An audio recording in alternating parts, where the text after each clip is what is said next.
অভাব অনটনের সংসার, কখনো চাষের মাঠে কাজ, কখনো ভ্যান চালিয়ে সংসারে সাহায্য।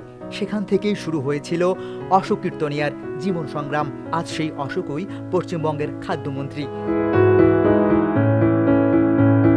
বনগাঁর ঘাটবাউর পঞ্চায়েতের পাইকপাড়া গ্রামে এখনও রয়েছে তার পুরনো বাড়ি। গ্রামের মানুষ আজও মনে রেখেছেন ছোটবেলার সেই দুষ্টু প্রাণবন্ত অশোককে। অশোকের মন্ত্রী হওয়ার খবর শুনে আনন্দে কেঁদে ফেলেন তার বন্ধু শুভাশিস বিশ্বাস।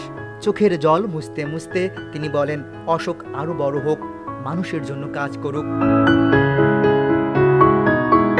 প্রতিবেশীরা জানান, ছোটবেলায় সংসার চালাতে অনেক কষ্ট করতে হয়েছে অশোককে। লোকের দোকানে কাজ করেছেন, ভ্যান চালিয়েছেন, আবার পড়াশোনাও চালিয়ে গেছেন সমান তালে।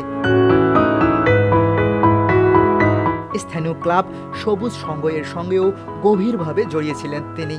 খেলাধুলা, সাংস্কৃতিক অনুষ্ঠান, সব জায়গাতেই ছিল তার সক্রিয় উপস্থিতি। অশোকের মা অহল্যা কীর্তনিয়া বলেন, অনেক কষ্ট করে মাঠে ঘাটে কাজ করে বড় হয়েছে ও। ভুল করলে আজও আমি তাকে বকাঝকা করি। গ্রামের সেই সংগ্রামী ছেলেটাই আজ রাজ্যের মন্ত্রী। অশোক কীর্তনিয়ার এই সাফল্যে গর্বে ভাসছে গোটা পাইকপাড়া গ্রাম।